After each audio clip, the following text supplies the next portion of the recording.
Bab 2. Proses-proses sosial. Bentuk-bentuk interaksi sosial. Bentuk-bentuk interaksi sosial dapat berupa kerjasama, cooperation, persaingan, competition, dan bahkan dapat juga berbentuk pertentangan atau pertikaian, konflik. Suatu pertikaian mungkin mendapatkan suatu penyelesaian. Mungkin penyelesaian tersebut hanya akan dapat diterima untuk sementara waktu. Proses mana dinamakan akomodasi, accommodation. Dan ini berarti bahwa kedua belah pihak belum tentu puas penuhnya. Suatu keadaan dapat dianggap sebagai bentuk keempat dari interaksi sosial. Keempat bentuk pokok dari interaksi sosial tersebut tidak perlu merupakan suatu kontinuitas.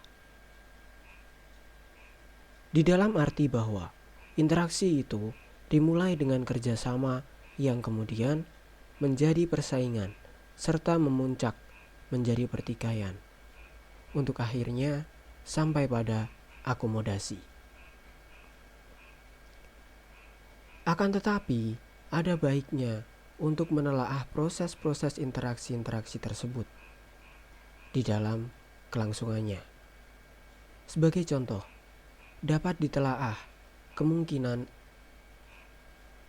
apa yang akan terjadi apabila suatu kelompok baru, misalnya kaum transmigran dari Jawa, datang untuk menetap di suatu daerah yang telah ada penduduknya yang merupakan masyarakat asli daerah tersebut, misalnya di Lampung. Dari bahan-bahan penelitian yang diperoleh serta dari hasil-hasil observasi tersendiri, mula-mula tampak terjadinya persaingan antara kaum pendatang dengan masyarakat asli, yaitu orang-orang Lampung. Pokok perselisihan sebenarnya adalah mengenai hak milik atas tanah dan persangkaan bahwa pemerintah terlalu memanjakan kaum transmigran.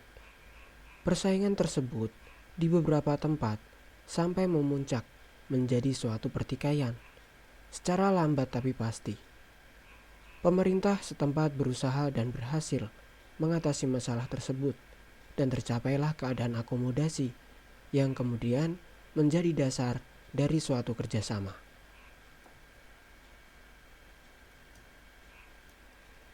Gilin dan Gilin pernah mengadakan penggolongan yang lebih luas lagi. Menurut mereka, ada dua macam proses sosial yang timbul sebagai akibat adanya interaksi sosial, yaitu 1. Proses yang asosiatif, processes of association, yang terbagi ke dalam 3 bentuk khusus lagi, yakni A. Akomodasi, B. Asimilasi, dan akulturasi. 2. Proses yang disosiatif, processes of dissociation, yang mencakup A. Persaingan, B. Persaingan yang meliputi contravention dan pertentangan atau pertikaian, konflik. Sistematika yang lain pernah pula dikemukakan oleh Kimball Young. Menurut dia, bentuk-bentuk proses sosial adalah 1. Oposisi, opposition, yang mencakup persaingan, competition, dan pertentangan atau pertikaian, konflik. 2. Kerjasama, cooperation, yang menghasilkan akomodasi, accommodation. Dan 3. Differentiation, yang merupakan suatu proses di mana orang perorangan di dalam masyarakat memperoleh hak-hak dan kewajiban-kewajiban yang berbeda dengan orang-orang lain dalam masyarakat atas dasar perbedaan usia, seks, dan pekerjaan. Differentiation tersebut menghasilkan sistem berlapis-lapisan dalam masyarakat.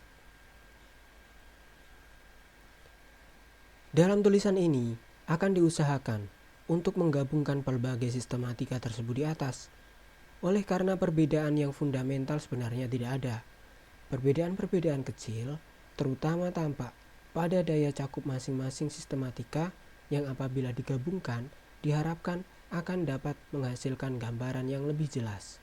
Proses-proses interaksi yang pokok adalah 1. Proses-proses yang asosiatif. A. Kerjasama, cooperation.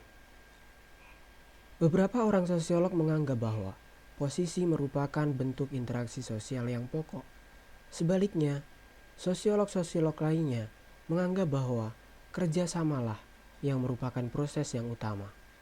Golongan yang terakhir tersebut memahamkan kerjasama untuk menggambarkan sebagian besar bentuk-bentuk interaksi sosial atas dasar bahwa segala macam bentuk interaksi tersebut dapat dikembalikan pada kerjasama.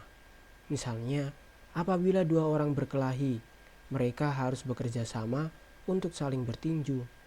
Pemberian arti semacam demikian itu mengambil ruang lingkup yang terlalu luas, sehingga menyebabkan timbulnya garis-garis yang kabur bagi suatu analisa. Dengan kerjasama di sini dimaksudkan sebagai suatu kerjasama antara orang perorangan atau kelompok manusia untuk mencapai satu atau beberapa tujuan bersama.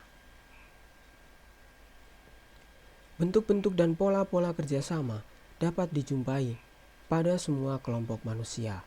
Kebiasaan-kebiasaan dan sikap-sikap demikian dimulai sejak masa kanak-kanak di dalam kehidupan keluarga atau kelompok-kelompok kekerabatan.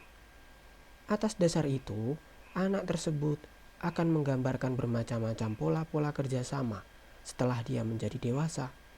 Bentuk kerjasama tersebut berkembang apabila orang dapat digerakkan untuk mencapai suatu tujuan bersama dan harus ada kesadaran bahwa tujuan tersebut di kemudian hari mempunyai manfaat bagi semuanya.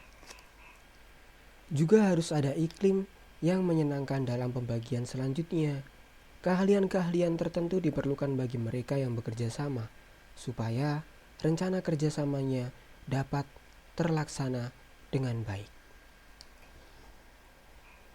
Kerjasama timbul karena orientasi orang perorangan terhadap kelompoknya, yaitu in-groupnya, dan kelompok lainnya yang merupakan out-groupnya.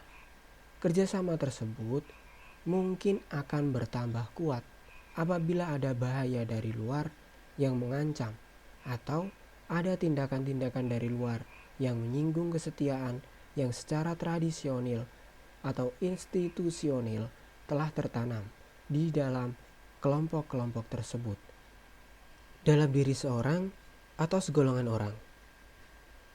Kerjasama tersebut dapat bersifat agresif apabila kelompok tersebut dalam jangka waktu yang lama mengalami kekecewaan sebagai akibat perasaan tidak puas karena keinginan-keinginan pokoknya tak dapat terpenuhi oleh karena adanya rintangan-rintangan yang bersumber di luar kelompok itu. Keadaan tersebut dapat menjadi lebih tajam lagi apabila kelompok tersebut dalam jangka waktu yang lama mengalami kekecewaan sebagai akibat perasaan tidak puas karena keinginan-keinginan pokoknya tak dapat terpenuhi oleh karena adanya rintangan-rintangan tertentu yang bersumber di luar kelompok tersebut. Keadaan tersebut dapat menjadi lebih tajam lagi apabila kelompok tersebut merasa tersinggung atau dirugikan sistem kepercayaannya atau dalam salah satu bidang sensitif dalam kebudayaannya. Betapa pentingnya fungsi kerjasama digambarkan oleh Charles H. Coley, yang terjemahan bebasnya ke dalam bahasa Indonesia adalah sebagai berikut. Kerjasama timbul apabila orang menyadari bahwa mereka mempunyai kepentingan-kepentingan yang sama dan pada saat yang bersamaan mempunyai cukup pengetahuan dan pengendalian terhadap diri sendiri untuk memenuhi kepentingan-kepentingan tersebut melalui kerjasama. Kesadaran akan adanya kepentingan-kepentingan yang sama dan adanya organisasi merupakan fakta-fakta yang penting dalam kerjasama yang berguna. Dalam hubungannya dengan kebudayaan suatu masyarakat, maka kebudayaan itu mengarahkan dan mendorong terjadinya kerjasama. Misalnya di Amerika Serikat, terdapat pola-pola pendidikan terhadap anak-anak, pemuda-pemuda, dan mereka yang sudah dewasa, yang mengarah pada sikap-sikap, kebiasaan-kebiasaan, dan cita-cita yang lebih berbentuk persaingan daripada yang berbentuk suatu kerjasama. Walaupun di dalam kehidupan yang nyata, unsur-unsur kerjasama juga dapat dijumpai. Misalnya, dalam kelas-kelas sosial, perhimpunan mahasiswa, organisasi buruh, dan seterusnya. Lain halnya dengan keadaan yang dijumpai pada masyarakat Indonesia umumnya. Di kalangan masyarakat Indonesia, dikenal betul kerjasama yang tradisional yang dikenal dengan nama gotong royong. Di dalam sistem pendidikan Indonesia yang tradisional, sejak kecilnya ke dalam jiwa seseorang telah ditanamkan suatu pola perikelakuan agar dia selalu hidup rukun, terutama dengan keluarganya dan lebih luas lagi dengan orang-orang lainnya di dalam masyarakat. Hal itu disebabkan karena adanya suatu pandangan hidup bahwa seseorang tidak mungkin hidup sendiri tanpa kerjasama dengan orang lain.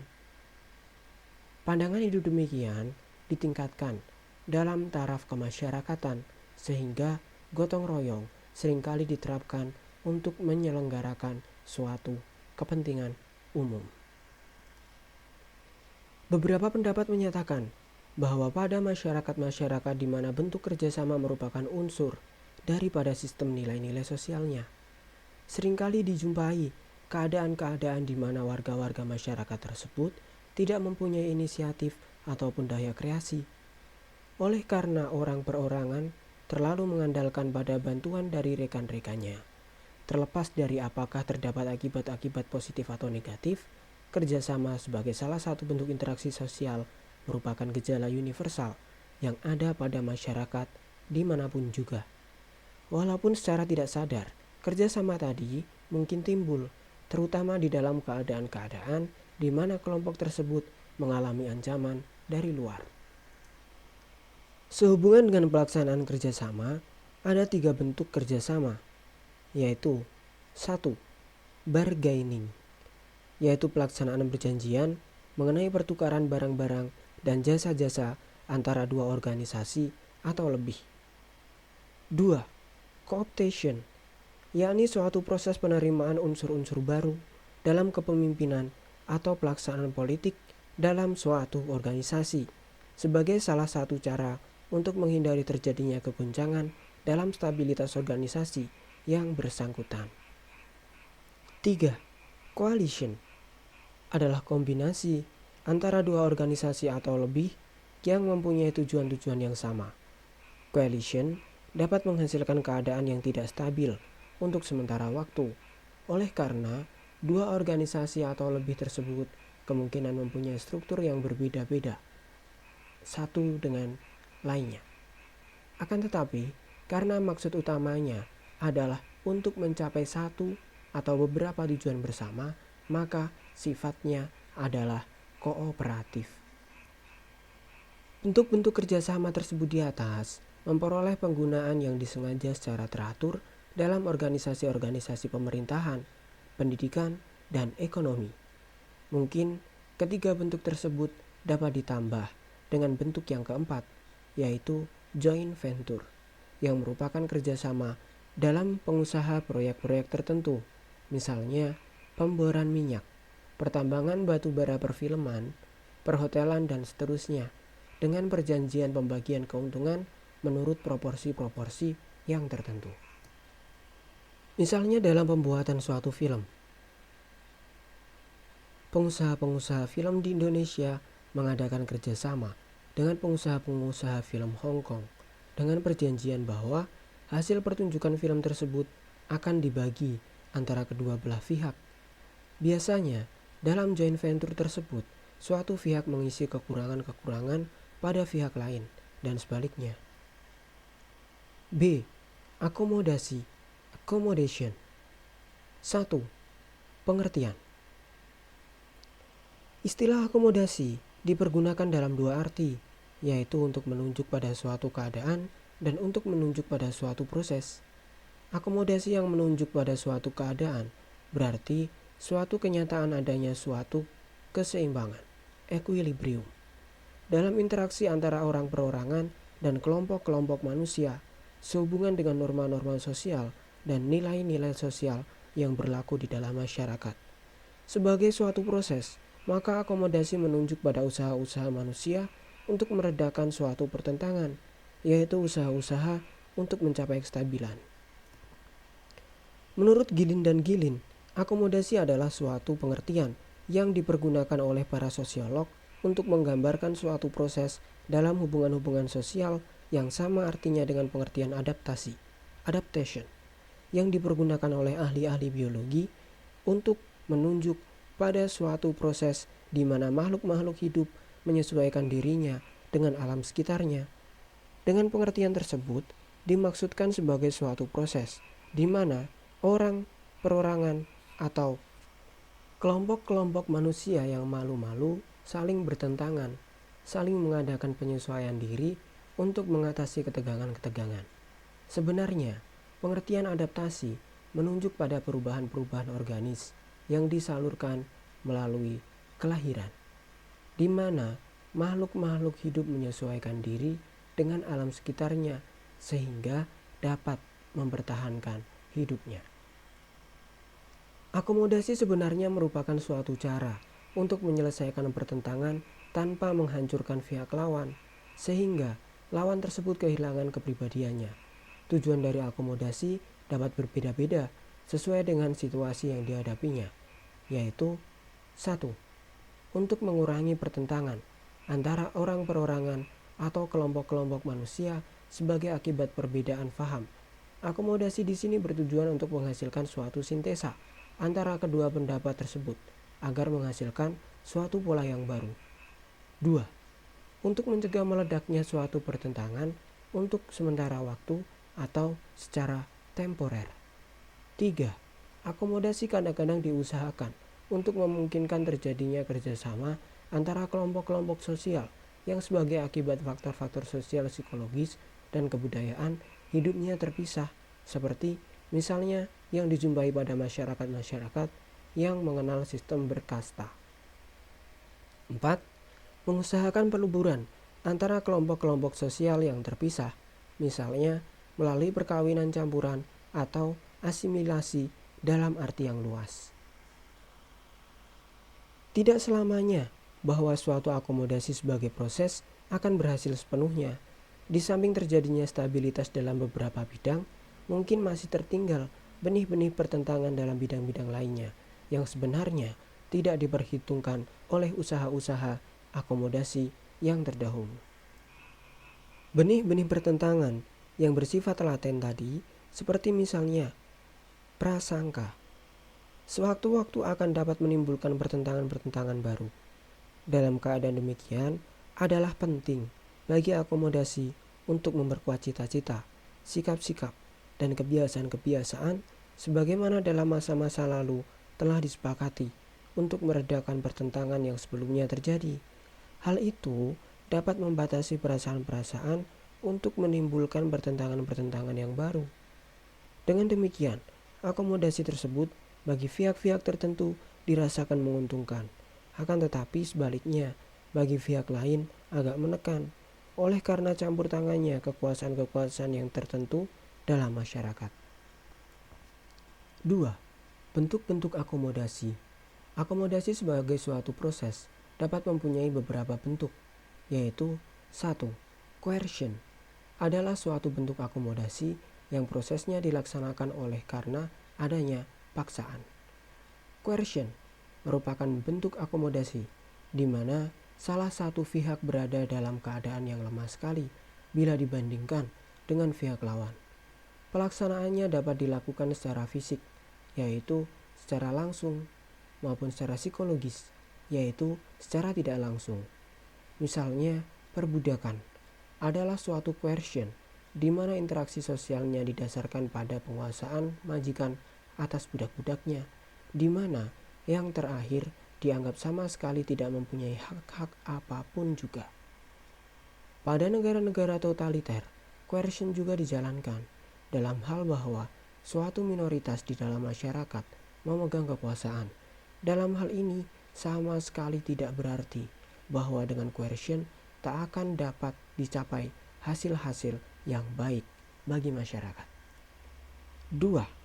Compromise adalah suatu bentuk akomodasi di mana pihak-pihak yang terlibat masing-masing mengurangi tuntutannya agar tercapai suatu penyelesaian terhadap perselisihan yang ada.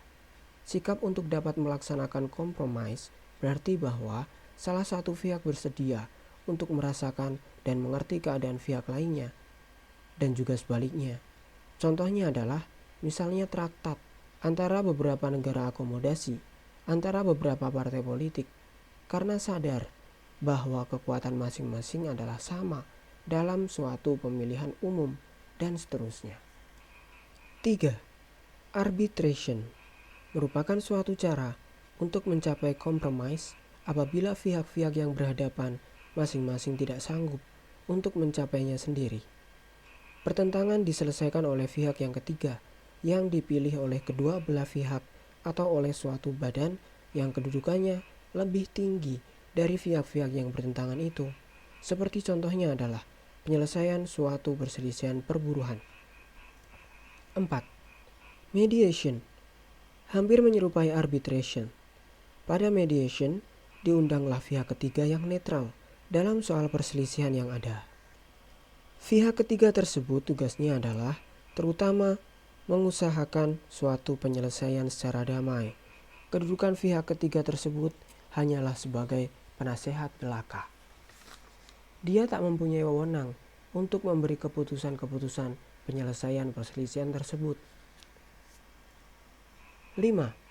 Conciliation adalah suatu usaha untuk mempertemukan keinginan-keinginan pihak-pihak yang berselisih bagi tercapainya suatu persetujuan bersama.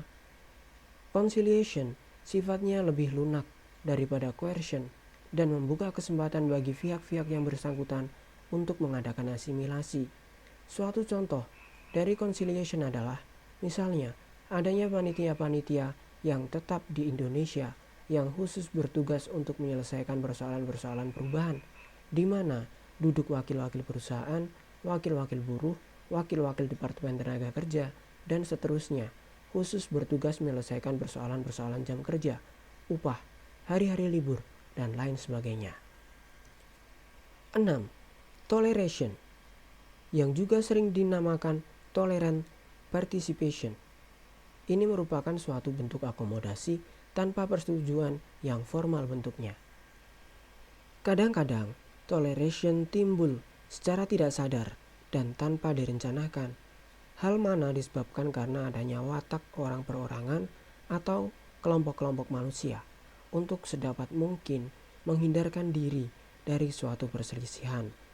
Dari sejarah dikenal bahwa bangsa Indonesia adalah bangsa yang toleran, yang sedapat mungkin menghindarkan diri dari perselisihan. 7. Stalemate merupakan suatu akomodasi di mana pihak-pihak yang bertentangan karena mempunyai kekuatan yang seimbang berhenti pada suatu titik tertentu dalam melakukan pertentangannya. Hal ini disebabkan oleh karena bagi kedua belah pihak sudah tidak ada kemungkinan lagi baik untuk maju maupun untuk mundur. Stalemate tersebut misalnya terjadi antara Amerika Serikat dengan Soviet Rusia, khususnya di bidang nuklir. 8.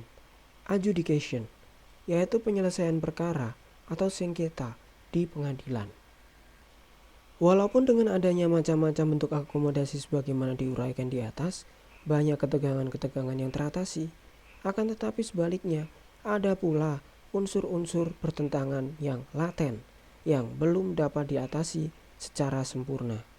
Namun demikian, akomodasi tetap perlu, apalagi dalam keadaan dunia dewasa ini yang penuh ketegangan. Di dalam kehidupan di mana masing-masing orang, perorangan, atau kelompok-kelompok manusia mempunyai kepentingan-kepentingan yang tidak selalu sesuai satu dengan lainnya, akomodasi tetap diperlukan. 3. Hasil-hasil akomodasi. Secara panjang lebar, Gilin dan Gilin menguraikan hasil-hasil dari terjadinya suatu proses akomodasi dengan banyak mengambil contoh-contoh dari sejarah. Antara lain hasil-hasilnya adalah sebagai berikut. 1. Akomodasi menyebabkan usaha-usaha untuk sebanyak mungkin menghindarkan diri dari benih-benih yang dapat menyebabkan pertentangan yang baru untuk kepentingan integrasi masyarakat. Ketika orang-orang Normandia menaklukkan Inggris pada tahun 1066, mereka memaksakan suatu kebudayaan baru terhadap masyarakat yang telah ditaklukkannya itu. Bahasa sistem feodalisme, hukum dan seterusnya diubah dan diganti. Dalam proses tersebut terjadi perkawinan campuran dan banyak orang-orang Inggris yang mendapat kedudukan-kedudukan yang tinggi. Keadaan tersebut mengurangi jarak sosial, social distance, antara penjajah dengan yang dijajah. Kecuali itu, akomodasi juga menahan keinginan-keinginan untuk bersaing yang hanya akan membuang biaya dan tenaga saja. 2. Menekan oposisi. Seringkali suatu persaingan dilaksanakan demi keuntungan suatu kelompok tertentu, misalnya golongan produsen, demi kerugian pihak lain, misalnya golongan konsumen. Akomodasi antara golongan produsen yang mula-mula bersaing akan dapat menyebabkan turunnya harga oleh karena barang-barang dan jasa-jasa lebih mudah sampai kepada konsumen. 3. Koordinasi berbagai kepribadian yang berbeda. Hal ini tampak dengan jelas apabila dua orang, misalnya, bersaing untuk menduduki kedudukan sebagai pimpinan suatu partai politik. Di dalam kampanye pemilihan, persaingan dilakukan dengan sengit. Akan tetapi, setelah salah satu terpilih, biasanya yang kalah diajak untuk bekerja sama demi keutuhan dan integrasi partai politik yang bersangkutan. 4. Perubahan dari lembaga-lembaga kemasyarakatan supaya sesuai dengan keadaan yang baru atau keadaan yang berubah. 5. Perubahan-perubahan dalam kedudukan.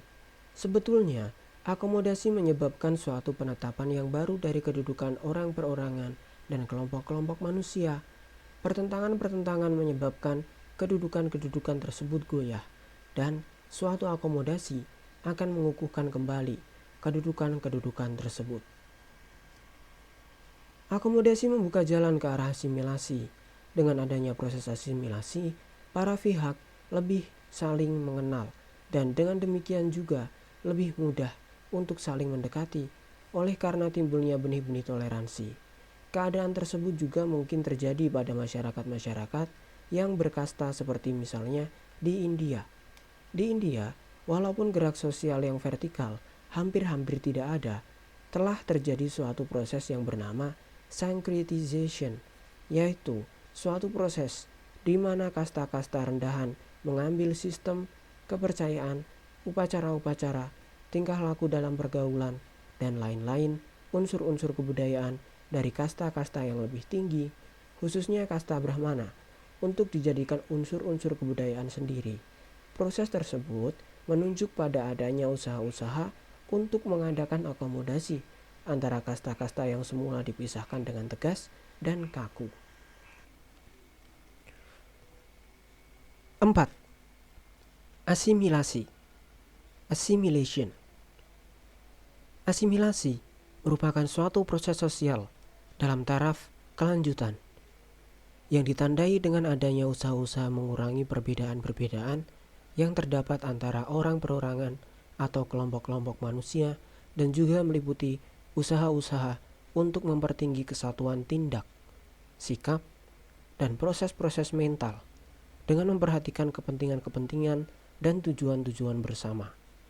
Apabila orang-orang mengadakan asimilasi ke dalam suatu kelompok manusia atau masyarakat, maka dia tidak lagi membedakan dirinya dengan kelompok tersebut, yang mengakibatkan bahwa mereka dianggap sebagai orang asing.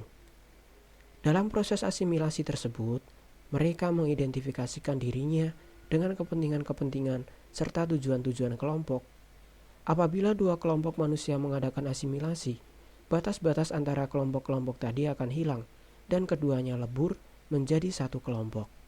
Secara singkat, maka proses asimilasi ditandai dengan pengembangan sikap-sikap yang sama, yang walaupun kadang-kadang bersifat emosional, bertujuan untuk mencapai kesatuan, atau paling sedikit untuk mencapai suatu integrasi dalam organisasi, pikiran, dan tindakan.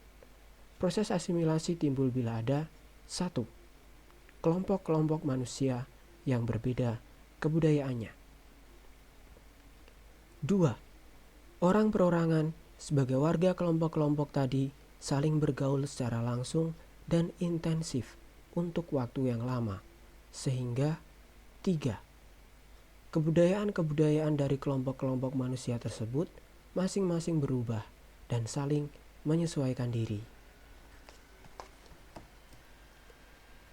Dari uraian di atas, jelas bahwa asimilasi berhubungan erat dengan pengembangan sikap-sikap dan cita-cita yang sama. Di dalam proses tersebut, ada beberapa bentuk interaksi sosial yang memberi arah ke suatu proses asimilasi, yakni interaksi yang asimilatif, yaitu 1.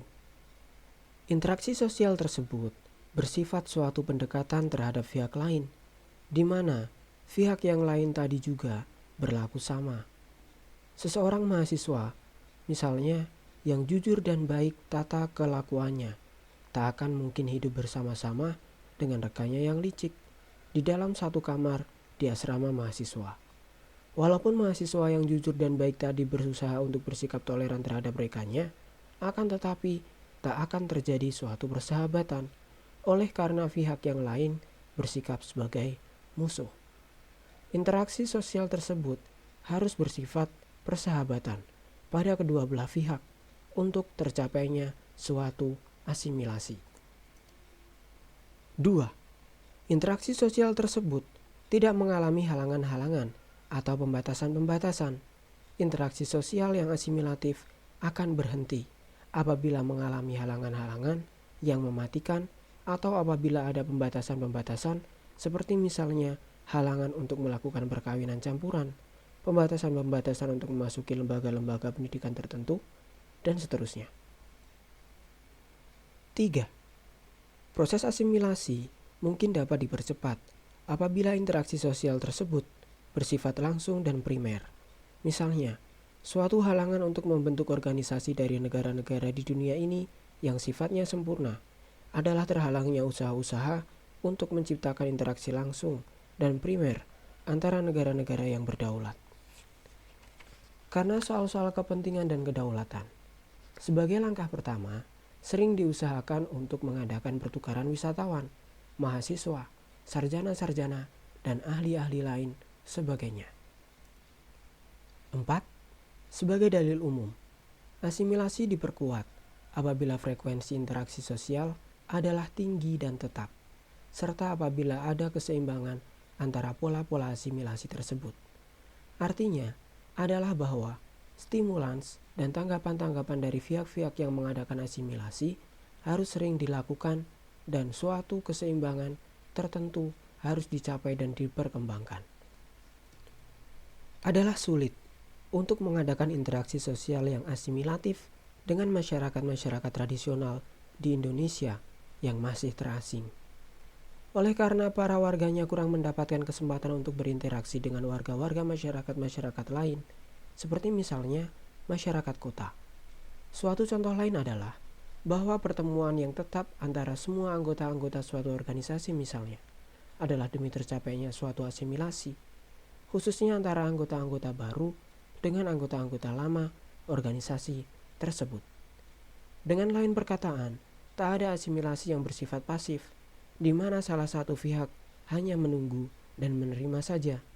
Maka asimilasi yang dipaksakan juga tidak mungkin. Apabila paksaan atau kekerasan tersebut hanya merupakan halangan terhadap terjadinya interaksi sosial.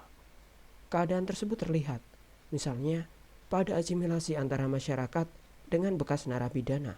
Apabila masyarakat beranggapan bahwa riwayat hidup seorang bekas narapidana merupakan halangan bagi terjadinya interaksi sosial penuh dengan warga-warga masyarakat lainnya, maka adalah hal yang meragukan apakah masyarakat akan menerimanya kembali.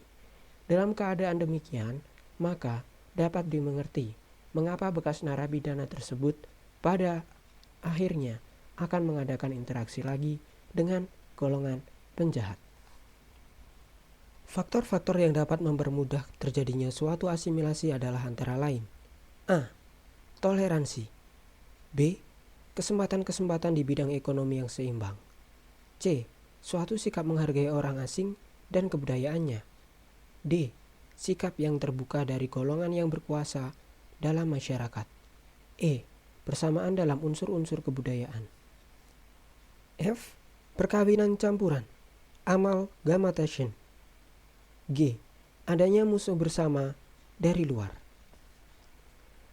Toleransi terhadap kelompok-kelompok manusia dengan kebudayaan yang berbeda dengan kebudayaan sendiri hanya mungkin tercapai dalam suatu akomodasi. Apabila toleransi tersebut mendorong terjadinya komunikasi, maka faktor tersebut dapat mempercepat asimilasi. Adanya kesempatan-kesempatan di bidang ekonomi yang seimbang bagi berbagai golongan masyarakat dengan latar belakang kebudayaan yang berbeda dapat mempercepat proses asimilasi. Di dalam sistem ekonomi yang demikian, di mana masing-masing individu mendapat kesempatan yang sama untuk mencapai kedudukan tertentu atas dasar kemampuan dan jasa-jasanya, proses asimilasi dipercepat.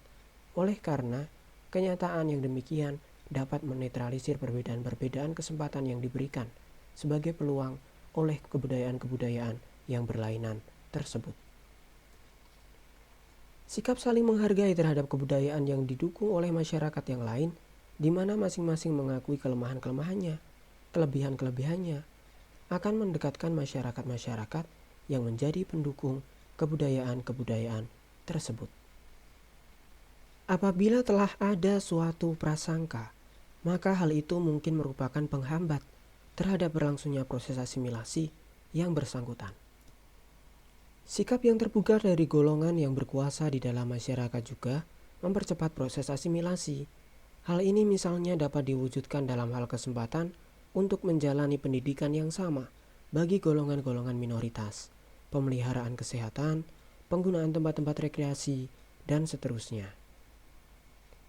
Pengetahuan akan unsur-unsur yang sama yang terdapat dalam kebudayaan-kebudayaan yang berlainan menyebabkan bahwa masyarakat-masyarakat pendukungnya merasa lebih dekat satu dengan yang lainnya. Suatu penelitian yang mendalam dan luas terhadap kebudayaan-kebudayaan khusus, subcultures, di Indonesia akan memudahkan asimilasi antara suku-suku bangsa, ethnic groups, yang menjadi pendukung masing-masing kebudayaan khusus termaksud. Hasil-hasil penelitian yang mendalam dan luas tadi akan menghilangkan prasangka-prasangka yang semula mungkin ada antara pendukung-pendukung kebudayaan-kebudayaan tersebut. Perkawinan campuran, amalgamation, agaknya merupakan faktor yang paling menguntungkan bagi jalannya proses asimilasi. Hal itu terjadi apabila seorang warga dari golongan tertentu menikah dengan warga golongan mayoritas. Keadaan semacam itu dapat pula terjadi pada masyarakat yang dijajah. Proses asimilasi dipermudah dengan adanya perkawinan campuran tersebut, walaupun memakan waktu yang agak lama. Hal itu disebabkan oleh karena antara penjajah dengan yang dijajah terhadap perbedaan-perbedaan ras dan kebudayaan. Penjajah pada mulanya tidak menyetujui perkawinan campuran, dan hal ini memperlambat proses asimilasi. Setelah waktu yang relatif agak lama, penjajah biasanya memperistri wanita-wanita yang merupakan warga dari masyarakat yang dijajahnya. Apabila dari mereka yang dijajah ada yang dipekerjakan sebagai budak, pengawal rendahan, dan lain sebagainya, maka golongan ini dapat memegang peranan sebagai perantara antara kedua kebudayaan tersebut.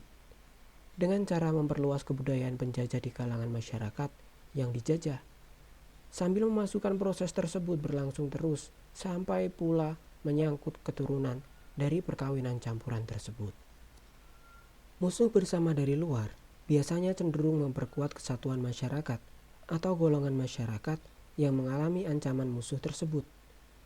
Dalam keadaan demikian, maka antara golongan minoritas dengan golongan mayoritas dapat dicari suatu kompromi.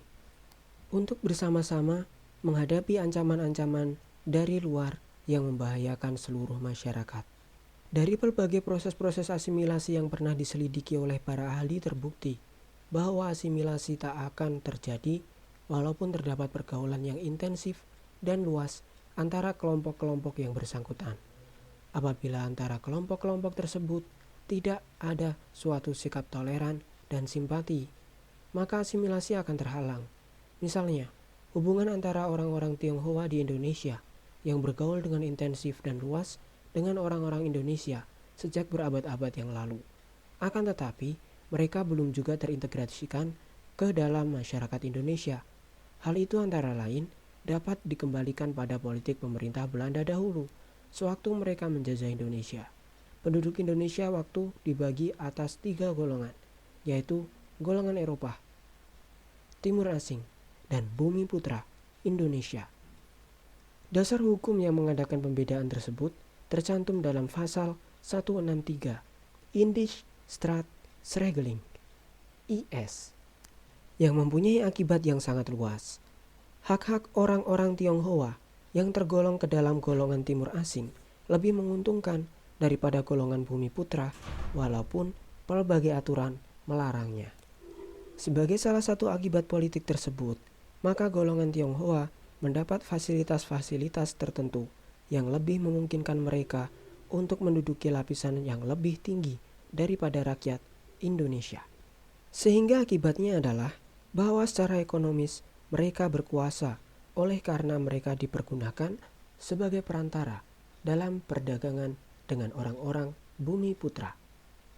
Pada masa Perang Kemerdekaan Nasional, hanya sedikit orang-orang Tionghoa memihak kepada Republik, sedang sebagian dari orang-orang Tionghoa memihak kepada Belanda. Sebagian lainnya terlalu menggantungkan pada negeri leluhurnya, yaitu Tiongkok Kuomintang. Sedangkan pada tahun 1950, sebagian daripada memihak pada RRT. Beberapa faktor yang menyulitkan asimilasi antara orang-orang Tionghoa dengan orang-orang Indonesia adalah antara lain: 1. Perbedaan ciri-ciri badaniah. 2. In-group feeling yang sangat kuat pada golongan Tionghoa, sehingga mereka lebih kuat mempertahankan identitas sosial dan kebudayaannya yang eksklusif. 3. Dominasi ekonomi yang menyebabkan timbulnya sikap yang tinggi hati. Dominasi ekonomi tersebut bersumber pada fasilitas-fasilitas yang dahulu diberikan oleh pemerintah Belanda dan juga karena kemampuan teknis dalam perdagangan serta ketekunan dalam berusaha. Faktor-faktor umum dapat menjadi penghalang terjadinya asimilasi adalah antara lain: 1. Terisolirnya kehidupan suatu golongan tertentu dalam masyarakat, biasanya golongan minoritas. Suatu contoh adalah misalnya orang-orang Indian di Amerika Serikat yang diharuskan bertempat tinggal di wilayah-wilayah tertentu yang tertutup, disebut reservation. Mereka seolah-olah disimpan dalam sebuah kotak tertutup, sehingga hampir tak mungkin ada hubungan bebas yang intensif dengan orang-orang kulit putih. Sebaliknya, orang kulit putih pun kurang mengetahui tentang seluk-beluk masyarakat Indian, sehingga antara kedua belah pihak timbul prasangka-prasangka. Prasangka-prasangka tersebut merupakan pula suatu faktor yang dapat pula menjadi penghalang berlangsungnya asimilasi, yaitu 2. Kurangnya pengetahuan mengenai kebudayaan yang dihadapi, dan sehubungan dengan itu seringkali timbul faktor ketiga, yaitu 3. Perasaan takut terhadap kekuatan suatu kebudayaan yang dihadapi itu. Contoh ketiga faktor tersebut di atas adalah proses asimilasi antara suku-suku bangsa di Indonesia yang telah dimulai, akan tetapi masih belum lancar, yang antara lain disebabkan karena perhubungan yang kurang lancar antara daerah-daerah di Indonesia. Padahal, komunikasi merupakan salah satu faktor yang menjadi pendorong terjadinya integrasi. Dalam zaman penjajahan dahulu, tak banyak kesempatan bagi orang perorangan dari berbagai daerah serta suku bangsa untuk saling bergaul secara intensif dan luas. Oleh karena sebagian besar dari rakyat Indonesia adalah petani yang tidak banyak berpindah tempat. Mereka mungkin hanya pindah oleh karena hendak menjadi buruh, kontrak pada perkebunan-perkebunan, atau karena transmigrasi. Kesempatan untuk bergaul hanya terbatas di kota-kota besar saja, yang jumlahnya pun tidak banyak. Pada dewasa ini, pergaulan antar suku bangsa telah dapat dilakukan secara lebih luas. Akan tetapi, proses asimilasi masih lambat sekali, oleh karena sikap toleransi dan simpati belum berkembang dengan semestinya. Pengetahuan tentang suku-suku bangsa lain hanya terbatas pada unsur-unsur lahiriah saja, seperti misalnya tari-tarian daerah, pakaian daerah, beberapa jenis upacara-upacara tertentu, dan seterusnya. Pengetahuan mengenai unsur-unsur kebudayaan lainnya, seperti misalnya lembaga-lembaga kemasyarakatan, pola-pola perilakuan, sistem kekeluargaan, dan seterusnya, belum mendalam, sehingga sering menimbulkan prasangka. Prasangka tersebut tidak jarang menyebabkan timbulnya rasa takut terhadap kekuatan sesuatu kebudayaan tertentu. 4.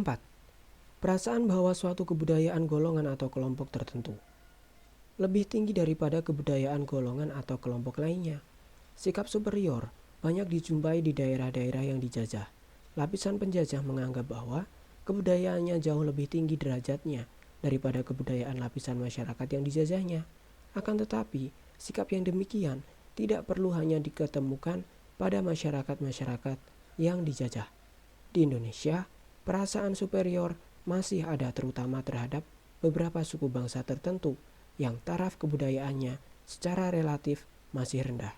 Seperti misalnya terhadap suku-suku bangsa yang berasal dari daerah Irian Barat, yang sebagian besar masih hidup dalam alam yang sangat sederhana. 5. Dalam batas-batas tertentu, perbedaan warna kulit atau perbedaan ciri-ciri badaniah dapat pula menjadi salah satu penghalang terjadinya asimilasi. Sehubungan dengan hal itu, mungkin ada perbedaan ciri-ciri kebudayaan yang mencolok dan yang prinsipil sifatnya. Faktor-faktor ini antara lain juga menjadi salah satu penyebab terhalangnya proses asimilasi antara orang-orang Tionghoa di Indonesia dengan orang-orang Indonesia, walaupun mereka telah lama bergaul secara luas. 6. Suatu in-group feeling yang kuat dapat pula menjadi penghalang terhadap terjadinya asimilasi. In-group feeling artinya adalah suatu perasaan yang kuat sekali bahwa individu terikat pada kelompok dan kebudayaan kelompok yang bersangkutan. Sikap tersebut tampak menjadi sangat kuat pada beberapa golongan minoritas di Indonesia, misalnya golongan Arab, golongan Eurasia, lazim disebut golongan Indo, golongan Tionghoa, dan seterusnya. Hal mana mempertajam perbedaan-perbedaan antara mereka dengan orang-orang Indonesia asli. Secara sosiologis, pelaksanaan politik ganti nama terhadap golongan Tionghoa tak akan membawa hasil yang banyak, dalam arti bahwa dengan usaha tersebut mereka akan terintegrasikan ke dalam masyarakat Indonesia apabila in-group feeling secara beberapa faktor lainnya tidak diatasi terlebih dahulu. 7. Suatu hal lain yang dapat mengganggu kelancaran proses asimilasi adalah apabila golongan minoritas mengalami gangguan-gangguan dari golongan yang berkuasa. Suatu contoh yang dapat dikemukakan adalah perlakuan terhadap orang-orang Jepang yang tinggal di Amerika Serikat. Sesudah pangkalan Angkatan Laut Amerika Serikat Pearl Harbor diserang secara mendadak oleh tentara Jepang pada tahun 1942. Orang-orang Jepang disimpan di tempat-tempat tertentu yang disebut relocation camps di daerah pedalaman. Mereka yang sudah lama tinggal di Amerika dan dilahirkan di sana mengalami keguncangan karena perlakuan yang demikian itu. Akibatnya adalah bahwa proses asimilasi yang sudah ada dan sudah dimulai menjadi terlambat oleh karena timbul sikap saling curiga mencurigai antara orang-orang Jepang dengan orang-orang Amerika.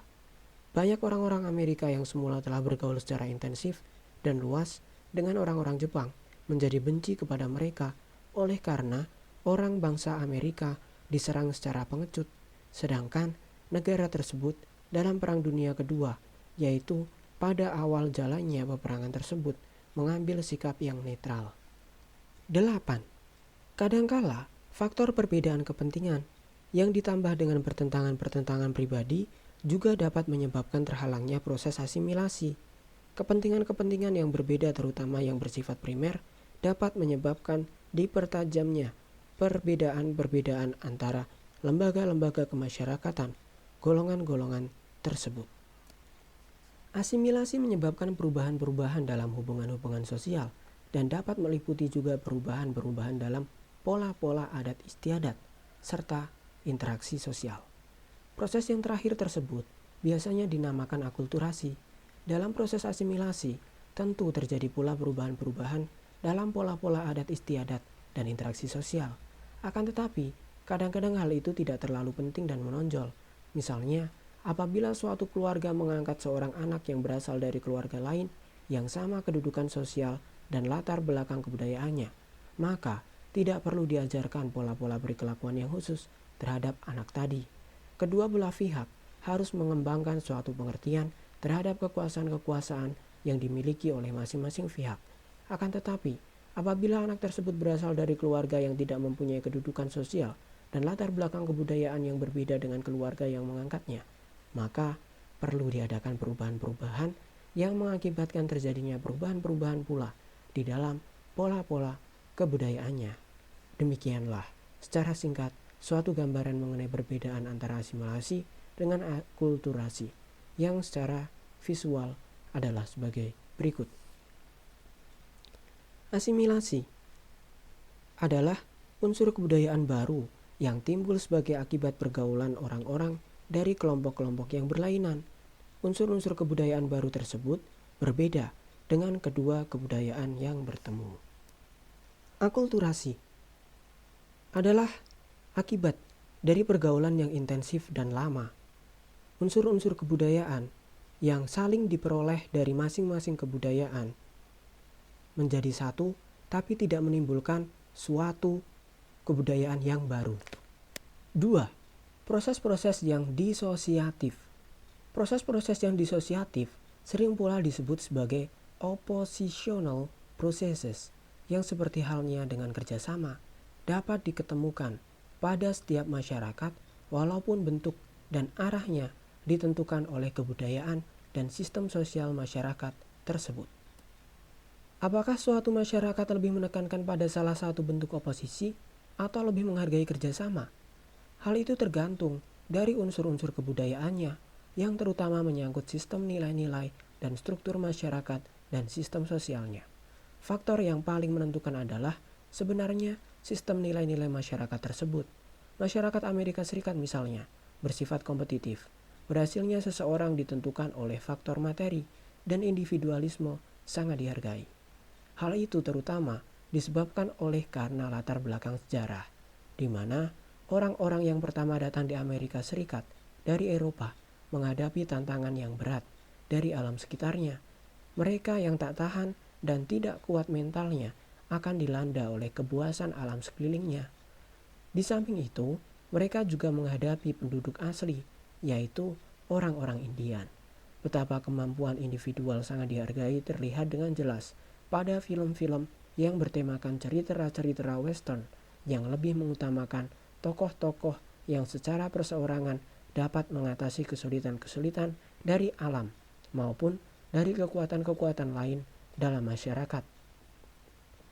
Sudah tentu, bentuk-bentuk proses sosial lainnya juga dapat diketemukan pada masyarakat Amerika Serikat tersebut. Berbeda dengan keadaan pada masyarakat Amerika Serikat, masyarakat Indonesia pada umumnya bersifat kooperatif karena sistem nilai-nilai dalam masyarakat tersebut lebih menghargai bentuk kerjasama daripada bentuk proses sosial yang bersifat disosiatif. Di dalam masyarakat-masyarakat tertutup, di mana gerak sosial vertikal hampir-hampir tidak ada sebagaimana misalnya pada masyarakat yang mengenal sistem kasta. Persaingan antara kasta-kasta tersebut sedikit terjadi, walaupun persaingan antara anggota-anggota suatu kasta tertentu ada. Hal itu disebabkan oleh karena pertingkatan secara hierarkis daripada kasta-kasta tersebut ditentukan menurut kelahiran warga-warganya dan menurut sistem kepercayaan yang telah tertanam dengan kuatnya dalam masyarakat tersebut. Suatu oposisi dapat diartikan sebagai cara berjuang melawan seseorang atau sekelompok manusia untuk mencapai sesuatu tujuan yang tertentu. Terbatasnya makanan, tempat tinggal, serta lain-lain faktor di dunia ini menyebabkan bahwa beberapa bentuk kerjasama dan oposisi timbul. Pola-pola oposisi tersebut dinamakan juga sebagai perjuangan untuk tetap hidup, struggle for existence. Pengertian tersebut yang dipopulerkan oleh Charles Darwin seringkali menimbulkan bermacam-macam penafsiran yang keliru. Pengertian tersebut ditafsirkan sebagai suatu keadaan di mana selalu terjadi pertentangan antara manusia untuk memperoleh makanan, tempat tinggal, dan lain-lainnya yang terbatas adanya.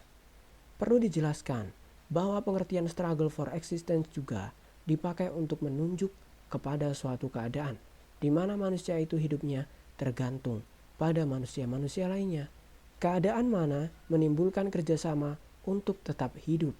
Perjuangan tersebut mengarah pada paling sedikit 3 hal, yaitu perjuangan manusia melawan sesamanya, perjuangan manusia melawan makhluk-makhluk jenis lainnya, serta perjuangan melawan alam. Hal yang pertama dapat dilihat pada usaha-usaha manusia untuk melindungi dirinya terhadap kekuatan-kekuatan dalam masyarakat. Sedangkan hal yang kedua terlihat, misalnya, pada usaha-usaha manusia untuk melindungi dirinya terhadap binatang buas. Di dalam menghadapi alam, tidak jarang manusia harus berjuang dengan keras supaya dapat bertahan. Oleh karena tidak di semua tempat keadaan alam menguntungkan kehidupan manusia. Untuk kepentingan analisa ilmu pengetahuan, oposisi atau proses-proses yang disosiatif dibedakan dalam 3 bentuk, yaitu A. Persaingan, competition, B. Contravention, dan C. Pertentangan atau pertikaian, conflict. A. Persaingan, competition.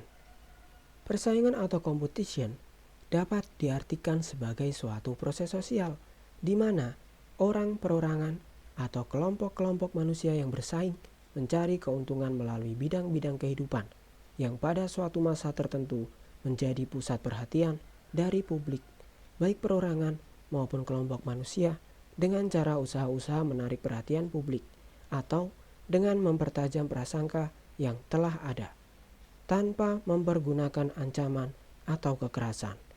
Persaingan mempunyai 2 tipe umum, yakni yang bersifat pribadi dan tidak pribadi.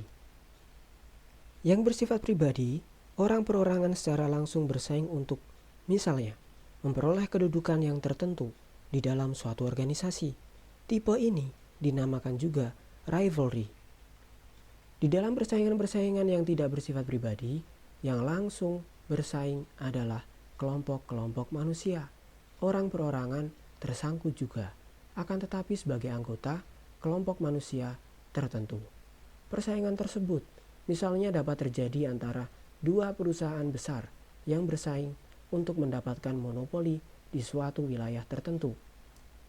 Tipe-tipe tersebut di atas menghasilkan beberapa bentuk persaingan, yaitu antara lain 1. Persaingan di bidang ekonomi. Persaingan di bidang ekonomi timbul oleh karena terbatasnya persediaan apabila dibandingkan dengan jumlah konsumen. Dalam teori ekonomi yang klasik, persaingan bertujuan untuk mengatur produksi dan distribusi barang-barang. Persaingan adalah salah satu cara untuk memilih produsen-produsen yang baik. Bagi masyarakat sebagai keseluruhan, hal itu dianggap menguntungkan. Oleh karena disinilah produsen-produsen yang terbaik memenangkan persaingannya dengan cara memproduksi barang-barang dan jasa-jasa yang lebih baik mutunya dengan harga yang rendah. Dalam kenyataan, halnya tidak selalu demikian. Oleh karena kemungkinan besar untuk mempertahankan kehidupan bersama harus diadakan kerjasama. Selain daripada itu, perusahaan besar yang mula-mula bersaing seringkali harus bekerja sama untuk dapat memonopoli pasaran jenis barang-barang tertentu. Lagi pula, persaingan seringkali hanya menambah biaya dan membuang tenaga saja. 2.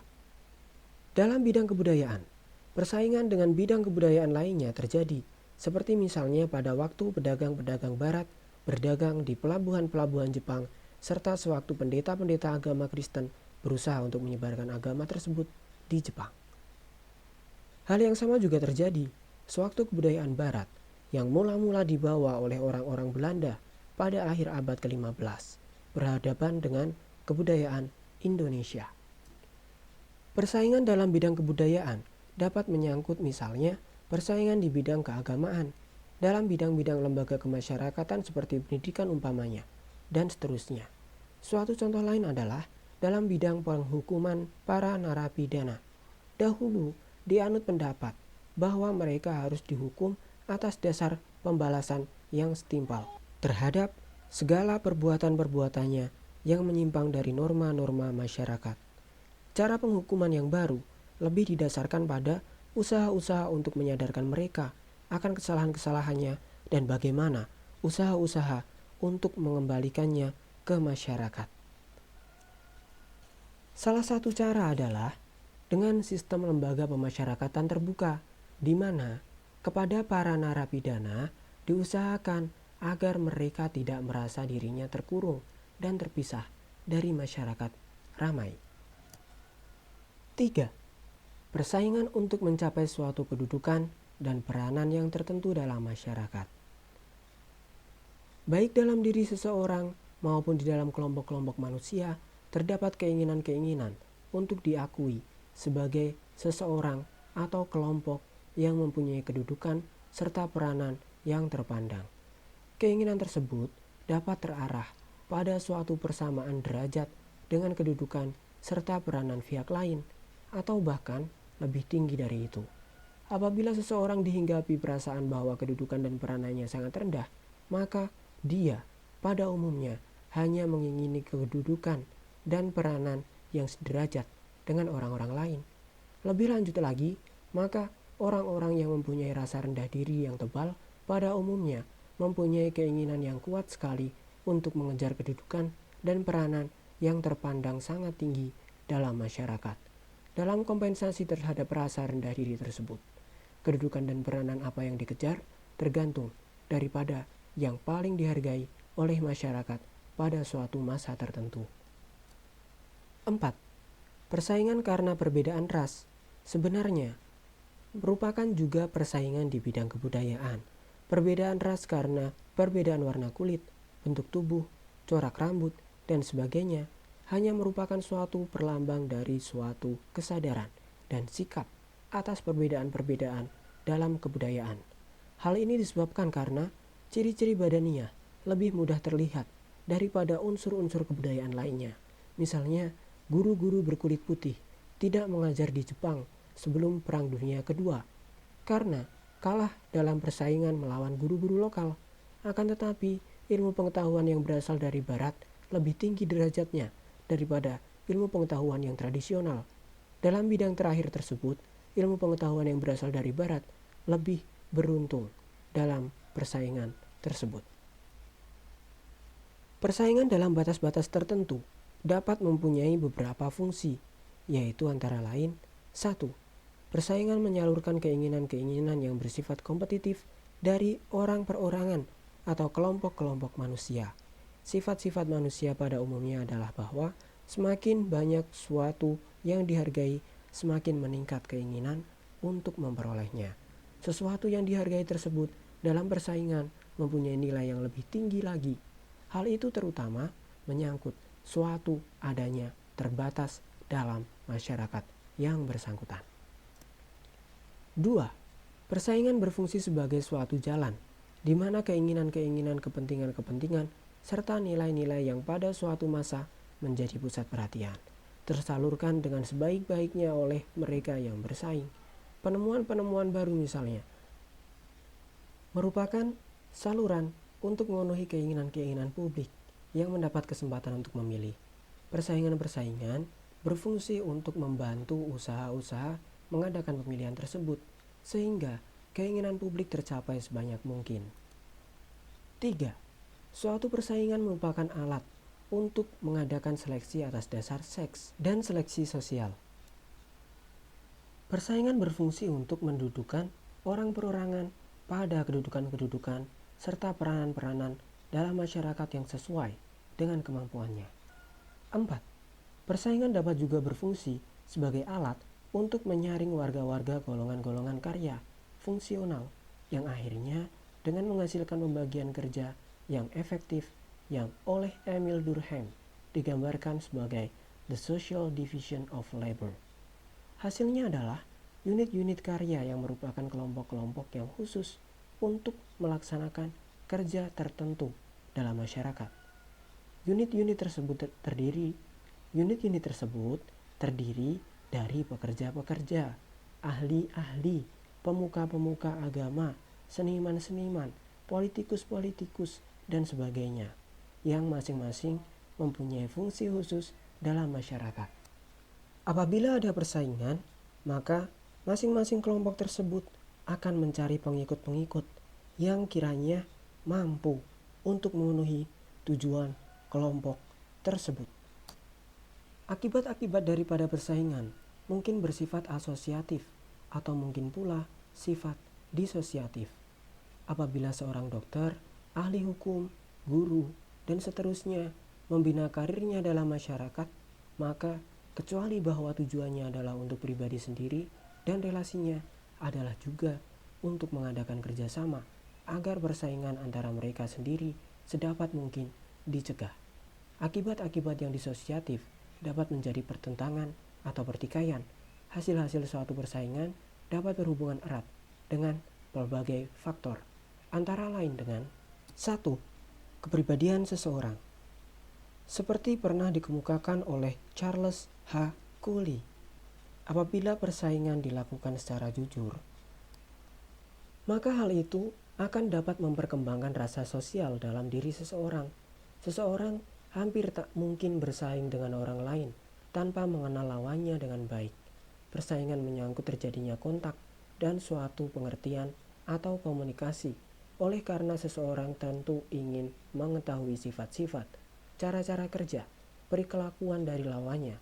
Apabila sifat-sifatnya berkenaan dengan dirinya, maka seseorang akan menghargai lawannya, walaupun tujuannya berbeda.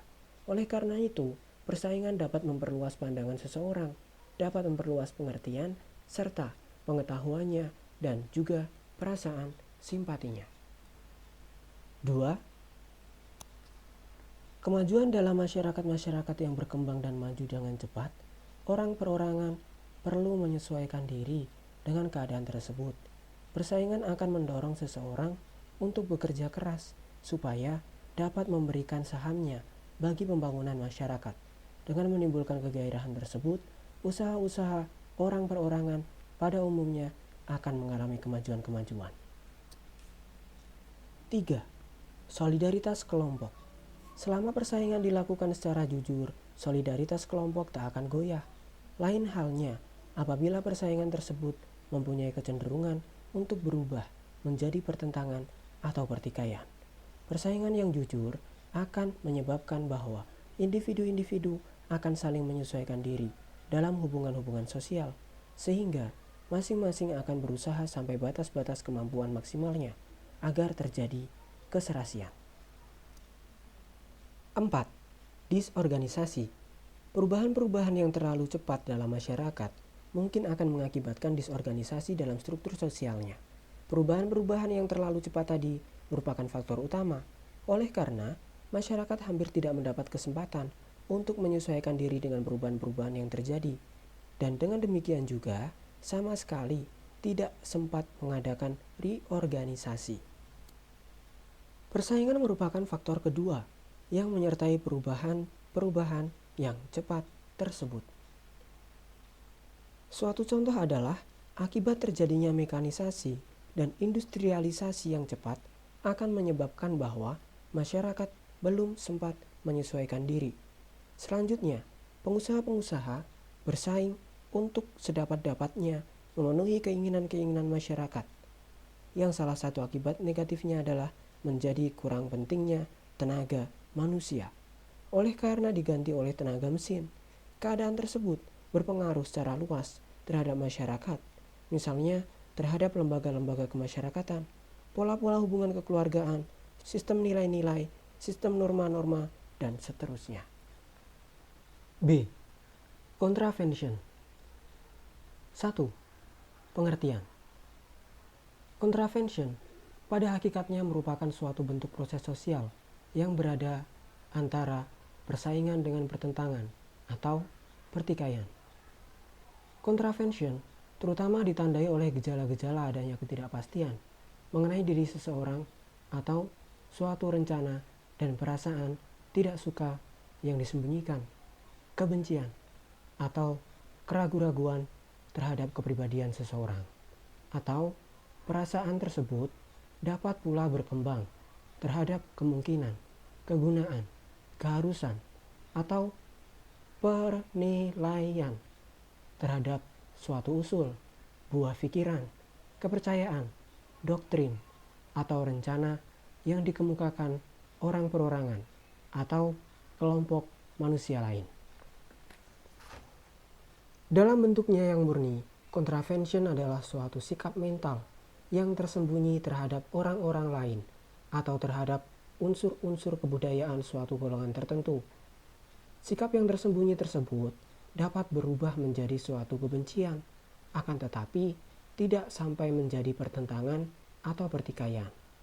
Suatu contoh adalah suatu kecurigaan yang masih ada terhadap seseorang yang sering dijumpai atau ditemui, atau apabila suatu rencana yang telah ditetapkan oleh pemerintah diragukan kegunaannya oleh masyarakat.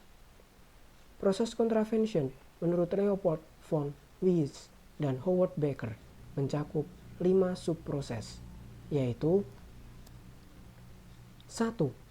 Proses yang umum dari contravention meliputi perbuatan-perbuatan seperti penolakan, keengganan, perlawanan, perbuatan menghalang-halangi protes, gangguan-gangguan, perbuatan kekerasan, dan perbuatan mengacaukan rencana pihak lain. 2. Bentuk-bentuk dari contravention yang sederhana, seperti misalnya menyangkal pernyataan orang lain di muka umum, memaki-maki orang lain melalui surat-surat selembaran, mencerca, memfitnah, melemparkan beban pembuktian kepada pihak lain, dan seterusnya. 3. Bentuk-bentuk contravention yang intensif yang mencakup penghasutan, menyebarkan desas-desus, mengecewakan pihak-pihak lain, dan seterusnya. 4. Contravention yang bersifat rahasia, seperti umpamanya mengumumkan rahasia pihak lain, perbuatan khianat, dan seterusnya. 5. Contravention yang bersifat taktis, misalnya mengejutkan lawan, mengganggu atau membingungkan pihak lain, umpamanya dalam kampanye pemilihan umum. Hal itu sering terjadi antara partai-partai politik yang memperebut kedudukan melalui suatu pemilihan umum. Contoh lain adalah memaksa pihak-pihak lain untuk menyesuaikan diri, conformity, dengan memakai kekerasan, mengadakan provokasi, intimidasi, dan seterusnya. 2. Tipe-tipe contravention. Menurut von Weiss dan Baker, maka terdapat 3 tipe umum dari contravention, yaitu contravention yang menyangkut suatu generasi masyarakat, contravention yang menyangkut seks, dan contravention parlementer. Contravention yang menyangkut generasi-generasi yang terdapat dalam masyarakat lazim terjadi, terutama dalam zaman ini, di mana perubahan-perubahan terjadi dengan cepat. Suatu contoh adalah mengenai pola-pola hubungan antara orang tua dengan anak-anaknya yang pada umumnya bersifat asosiatif. Akan tetapi, tidak jarang bahwa dengan meningkatnya usia dan kedewasaan anak, terjadi suatu sikap keraguan-raguan terhadap pendirian orang tua yang dianggapnya kolot dan kuno. Orang tua yang telah terikat pada tradisi tidak begitu saja akan dapat menerima perubahan-perubahan dalam masyarakat.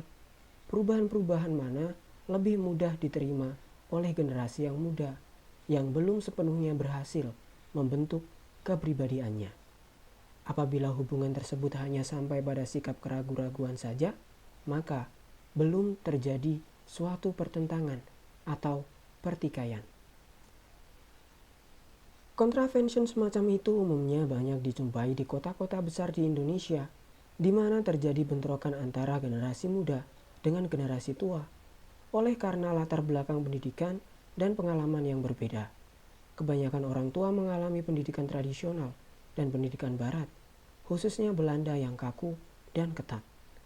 Generasi muda terutama karena adanya alat-alat komunikasi yang modern, kadang-kadang tanpa pertimbangan-pertimbangan yang mendalam, mudah sekali untuk meniru unsur-unsur kebudayaan lainnya yang tampak dari luar dan mudah ditiru. Di antara unsur tersebut, ada yang sesuai dengan sistem nilai-nilai masyarakat Indonesia, akan tetapi tak kurang pula yang berlainan. Belum stabilnya kepribadian generasi muda yang menimbulkan konflik dalam dirinya berhadapan pula dengan kepribadian generasi tua yang telah lama terbentuk dan tertanam dengan kuat sekali, sehingga cenderung konservatif. Contravention yang menyangkut bidang seks, terutama menyangkut hubungan suami dengan istri dalam keluarga dan peranannya dalam masyarakat. Nilai-nilai masyarakat dewasa ini pada umumnya juga di Indonesia berkecenderungan untuk menempatkan suami dan istri pada kedudukan dan peranan yang sejajar. Akan tetapi, hal itu kadang-kadang masih mendatangkan keraguan-raguan terhadap para wanita, terutama yang menyangkut kemampuan-kemampuannya, mengingat akan latar belakang sejarah dan kebudayaan daripada kedudukan wanita pada umumnya. Hal itu tidak hanya sepanjang hal-hal yang berhubungan erat dengan soal kekeluargaan. Misalnya, pendidikan anak-anak, akan tetapi menyangkut juga peranannya di masyarakat dalam arti yang luas, misalnya kesempatan kerja. Contravention parlementer terutama berkaitan dengan hubungan antara golongan mayoritas dengan golongan minoritas dalam masyarakat, baik yang menyangkut hubungan antara kedua golongan tersebut dalam lembaga-lembaga legislatif, lembaga-lembaga keagamaan, lembaga-lembaga pendidikan, dan seterusnya. Di samping tipe-tipe umum tersebut, terdapat pula beberapa tipe contravention yang sebenarnya berada di perbatasan antara contravention dengan pertentangan atau pertikaian. Tipe-tipe tersebut dimasukkan dalam kategori contravention oleh karena pada umumnya tidak mempergunakan ancaman atau kekerasan. Tipe-tipe tersebut adalah antara lain sebagai berikut. 1. Contravention antara masyarakat-masyarakat setempat.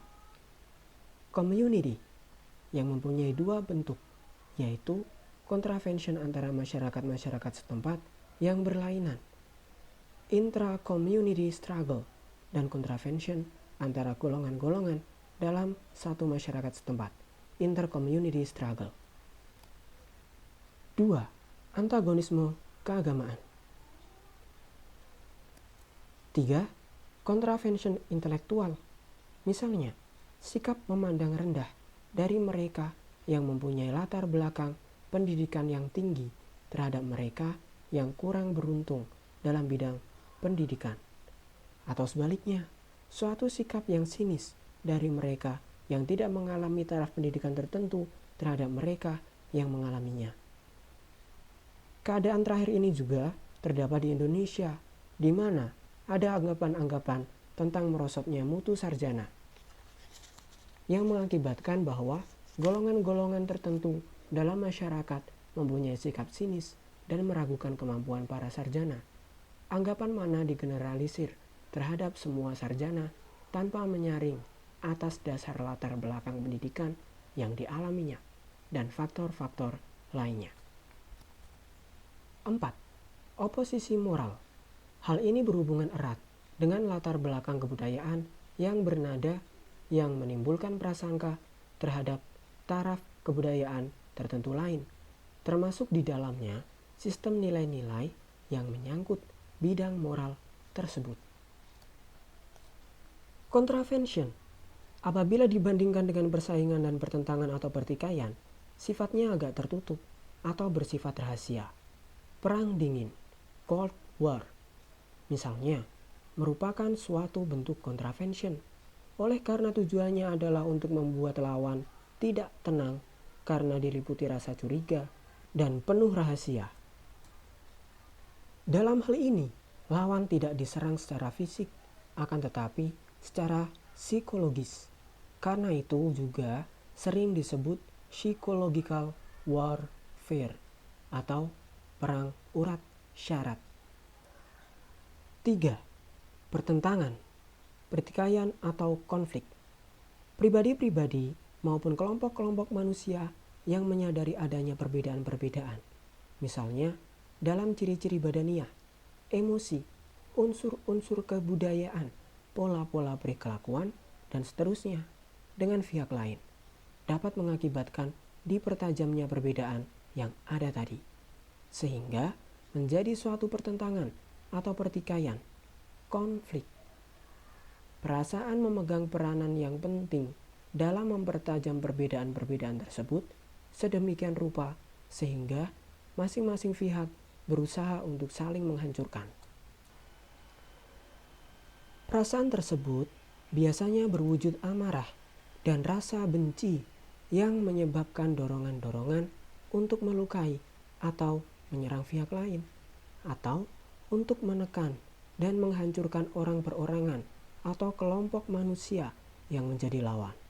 Pertentangan atau pertikaian selanjutnya disebut pertentangan saja adalah suatu proses sosial di mana orang perorangan atau kelompok manusia berusaha untuk memenuhi tujuannya dengan jalan menantang pihak lawan yang disertai dengan ancaman dan garis miring atau kekerasan. Sebab musabab atau akar-akar dari pertentangan adalah antara lain: 1. Perbedaan antara orang perorangan. Perbedaan pendirian dan perasaan mungkin menyebabkan bentrokan antar orang perorangan. 2. Perbedaan kebudayaan. Perbedaan kepribadian dari orang perorangan tergantung pula dari pola-pola kebudayaan yang menjadi latar belakang pembentukan serta perkembangan kepribadian tersebut. Seorang secara sadar maupun tidak sadar, sedikit banyaknya akan terpengaruh oleh pola-pola pemikiran dan pola-pola pendirian dari kelompoknya. Selanjutnya, keadaan tersebut dapat pula menyebabkan terjadinya pertentangan antara kelompok manusia. 3. Bentrokan antara kepentingan-kepentingan. Bentrokan-bentrokan kepentingan orang perorangan maupun kelompok-kelompok manusia merupakan sumber lain dari pertentangan. Kepentingan tersebut dapat bermacam-macam perwujudannya.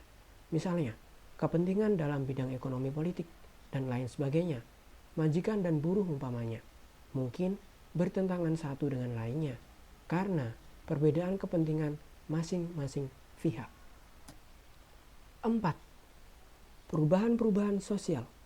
Perubahan-perubahan sosial yang cepat dalam masyarakat untuk sementara waktu mengubah nilai-nilai dalam masyarakat tadi dan menyebabkan terjadinya golongan-golongan yang berbeda pendiriannya mengenai reorganisasi dari sistem nilai-nilai yang sebagai akibat perubahan-perubahan sosial menyebabkan suatu disorganisasi dalam masyarakat.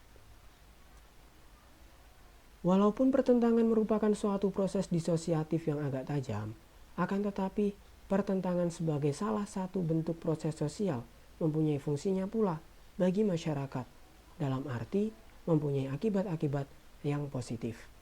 Pertentangan di dalam bentuk yang lunak dan dapat dikendalikan biasanya dipergunakan dengan sengaja di dalam seminar-seminar dan diskusi-diskusi tentang persoalan ilmiah. Misalnya, di mana dua atau beberapa pendapat yang berbeda diketengahkan dan dipertahankan oleh berbagai pihak. Dengan jalan itu dapat diusahakan agar aspek-aspek yang semula masih agak gelap menjadi lebih terang dan pengertian-pengertian yang tidak tepat mendapat perbaikan yang semestinya atau penyelesaian yang proporsional.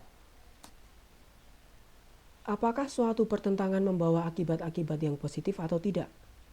Tergantung dari persoalan yang dipertentangkan dan juga dari struktur sosial di mana pertentangan yang menyangkut suatu tujuan, nilai-nilai atau kepentingan-kepentingan.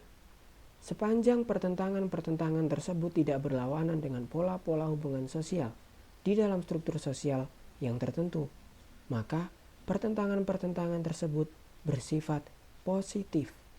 Oleh karena hal itu, mempunyai kecenderungan untuk memungkinkan adanya penyesuaian kembali daripada norma-norma dan hubungan-hubungan sosial dalam kelompok tersebut sesuai dengan kebutuhan individu maupun bagian-bagian kelompok tersebut. Salah satu faktor yang dapat membatasi akibat-akibat negatif dari suatu pertentangan adalah sikap toleransi yang sudah institutionalized. Dalam kelompok-kelompok di mana warga-warganya dalam frekuensi yang tinggi mengadakan interaksi sosial, kemungkinan terjadinya pertentangan dapat ditekan.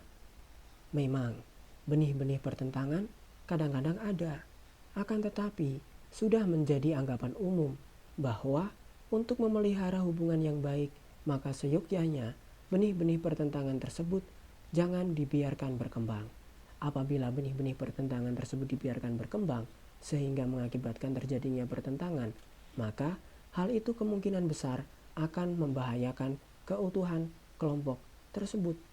Oleh karena pertentangan yang timbul tidak saja yang langsung bersangkut paut dengan sebab musababnya, akan tetapi segala perasaan tidak puas yang selama itu ditekan akhirnya akan meletus. Kemudian pertentangan tersebut akan menjalar pada pertentangan pribadi yang dilandaskan pada perasaan. Dalam kelompok-kelompok di mana interaksi sosial antara warga-warga tidak terlalu rapat, kemungkinan besar pertentangan tidak akan membawa akibat-akibat yang negatif.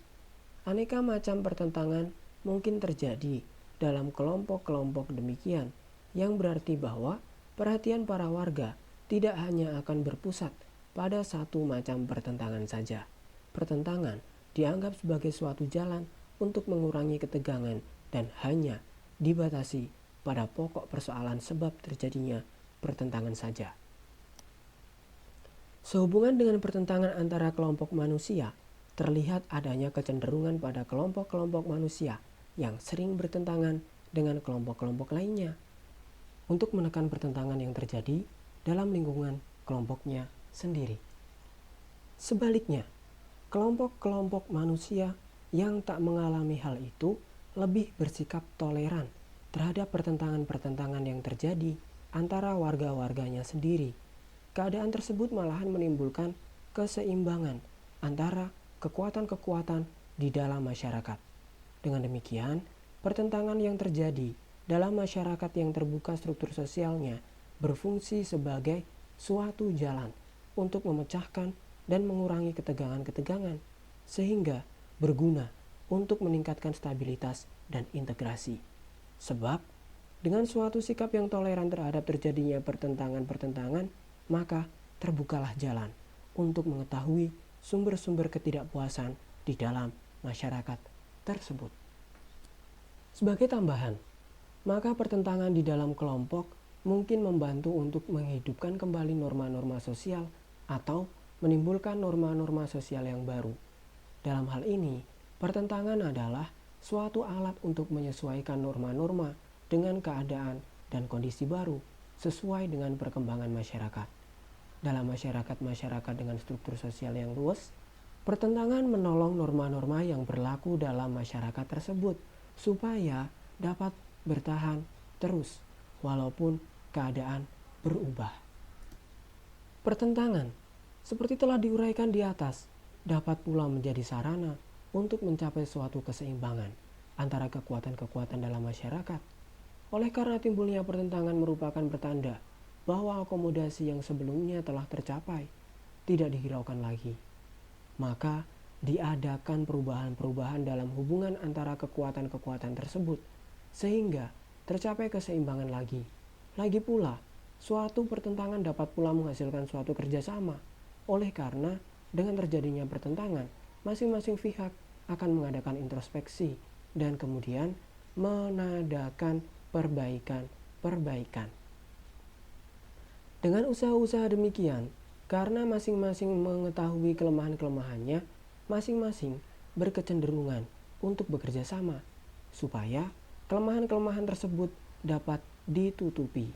Atau sebaliknya, pertentangan dapat memberi batas-batas yang lebih tegas sehingga masing-masing pihak sadar akan kedudukannya dalam masyarakat. Suatu masyarakat biasanya mempunyai sarana-sarana tertentu untuk menyalurkan benih-benih permusuhan. Alat-alat tersebut dalam ilmu sosiologi dinamakan safety value institution. Safety value institution menyediakan objek-objek tertentu yang dapat mengalihkan perhatian pihak-pihak yang bertikai supaya perhatian tersebut tersalurkan ke arah lain.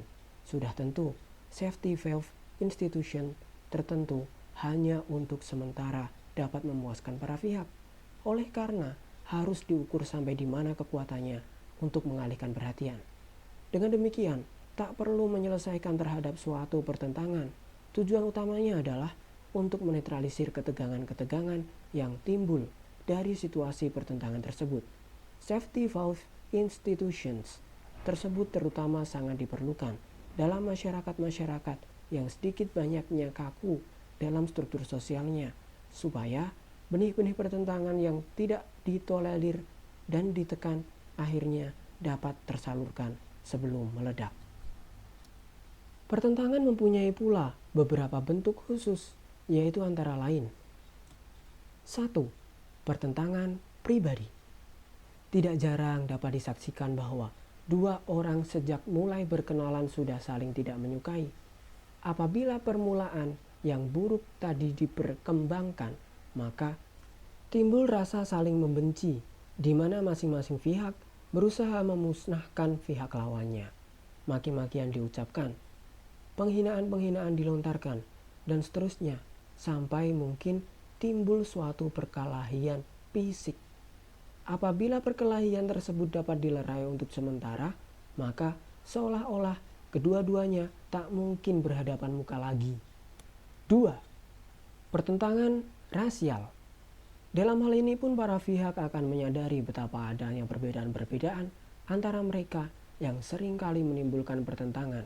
Seperti halnya, misalnya, pertentangan antara orang-orang negro dengan orang-orang kulit putih di Amerika Serikat. Sebetulnya, sumber pertentangan tidak hanya terletak pada perbedaan ciri-ciri badaniah, akan tetapi juga oleh karena perbedaan-perbedaan kepentingan dan kebudayaan. Apalagi bila keadaan tersebut ditambah dengan kenyataan bahwa salah satu ras merupakan golongan mayoritas. 3. Pertentangan antara kelas-kelas sosial. Hal mana pada umumnya disebabkan karena perbedaan-perbedaan kepentingan, seperti misalnya perbedaan kepentingan antara majikan dengan buruh. Pertentangan politik yang menyangkut baik antara golongan-golongan dalam satu masyarakat maupun pertentangan antara negara-negara yang berdaulat. Hal yang terakhir menimbulkan bentuk pertentangan berikutnya, yaitu 5. Pertentangan yang bersifat internasional, terutama disebabkan karena perbedaan-perbedaan kepentingan yang kemudian menyangkut kedaulatan negara-negara yang saling bertentangan. Mengalah berarti mengurangi kedaulatan, dan hal itu berarti kehilangan muka dalam forum dunia internasional. Tidak jarang pertentangan tersebut menimbulkan perang total antara negara-negara tersebut. Akibat-akibat atau hasil-hasil bentuk pertentangan tersebut adalah antara lain: 1. Tambahnya solidaritas dari in-group. Apabila suatu kelompok bertentangan dengan kelompok lain, maka solidaritas antara warga-warga kelompok tersebut biasanya akan bertambah erat. Mereka bahkan bersedia untuk berkorban demi keutuhan kelompoknya dalam menghadapi ancaman-ancaman yang datang dari luar. 2. Apabila terjadi pertentangan antara golongan-golongan dalam satu kelompok tertentu, maka akibatnya adalah sebaliknya, yaitu kemungkinan akan goyah dan retaknya persatuan kelompok tersebut. 3. Perubahan daripada kepribadian orang perorangan. Dalam pertentangan-pertentangan yang berlangsung di dalam kelompok atau antar kelompok selalu ada orang yang menaruh simpati kepada kedua belah pihak. Ada pribadi-pribadi yang tahan untuk menghadapi situasi demikian. Akan tetapi, banyak pula yang merasa dirinya tertekan, sehingga mengakibatkan suatu penyiksaan terhadap mentalnya. Keadaan semacam demikian dialami oleh orang-orang Jepang yang lama tinggal di Amerika Serikat. Sewaktu Amerika Serikat diserang dengan mendadak oleh Jepang, orang-orang Jepang yang lahir di Amerika Serikat atau yang telah lama tinggal di sana sehingga mengambil kewarganegaraan Amerika Serikat merasakan adanya tekanan-tekanan tersebut. Hal ini mereka alami oleh karena kebudayaan Jepang masih merupakan sebagian dari hidupnya, dan banyak pula sanak saudaranya yang tinggal di Jepang, sehingga mereka pada umumnya tak dapat membenci kerajaan Jepang 100%. Sebagaimana halnya dengan orang-orang Amerika asli. Apabila pertentangan terjadi antara dua kelompok yang berlain-lainan, maka biasanya orang perorangan akan mengidentifikasikan dirinya dengan satu kelompok saja dan kemudian menghadapi kelompok lainnya yang dianggap sebagai lawan. 4. Hancurnya harta benda dan jatuhnya korban manusia. Kiranya cukup jelas betapa salah satu bentuk pertentangan yang terdahsyat yaitu peperangan yang menyebabkan penderitaan yang berat, baik bagi pemenang maupun bagi pihak yang kalah, baik dalam bidang kebendaan maupun bagi korban manusia yang jatuh. 5. Akomodasi, dominasi, dan takluknya salah satu pihak. Apabila kekuatan pihak-pihak yang bertentangan seimbang, maka mungkin timbul suatu akomodasi. Ketidakseimbangan antara kekuatan-kekuatan pihak yang mengalami bentrokan akan menyebabkan dominasi oleh satu pihak terhadap lawannya. Kedudukan pihak yang didominir tadi adalah sebagai pihak yang takluk terhadap kekuasaan lawannya secara terpaksa. Baik persaingan maupun pertentangan dan juga contravention merupakan bentuk-bentuk proses sosial disosiatif yang terdapat pada setiap masyarakat. Perbedaan antara persaingan dengan pertentangan agak sulit untuk ditentukan secara tegas. Ada yang mengatakan bahwa persaingan terutama ditandai dengan tidak adanya kontak antara mereka yang bersaing, bahwa pada persaingan tidak ada suatu kesadaran akan perbedaan kepentingan-kepentingan, bahwa persaingan lebih bersifat tidak pribadi, dan seterusnya. Sedangkan pertentangan mempunyai sifat-sifat sebaliknya daripada persaingan. Perbedaan semacam itu tak dapat dijadikan pegangan bagi suatu analisa ilmiah. Adalah sukar untuk membayangkan bahwa suatu persaingan dapat terjadi apabila adanya kontak terlebih dahulu. Sukar pula untuk membayangkan betapa suatu persaingan dapat dibatasi pada persoalan-persoalan yang tidak bersifat pribadi dan seterusnya. Kiranya gambaran di bawah ini yang dikutip dari buku Cultural Sociology akan dapat memberikan petunjuk yang jelas sebagai berikut. Persaingan publik seperti perlombaan motorbot di mana masing-masing mempunyai jalurnya. Contravention public fitnah, sebagaimana dua orang yang masing-masing berkampanye dalam bidang politik di jalur yang sama, tapi memiliki arah yang berbeda, yang berusaha menguasai jalur tersebut. Pertentangan atau pertikaian, kekerasan, ancaman, kekerasan, dan ancaman saling membenturkan diri antara satu pihak dengan pihak yang lain atau saling bersenggol-senggolan demi dominasi mereka di dalam lingkup tersebut.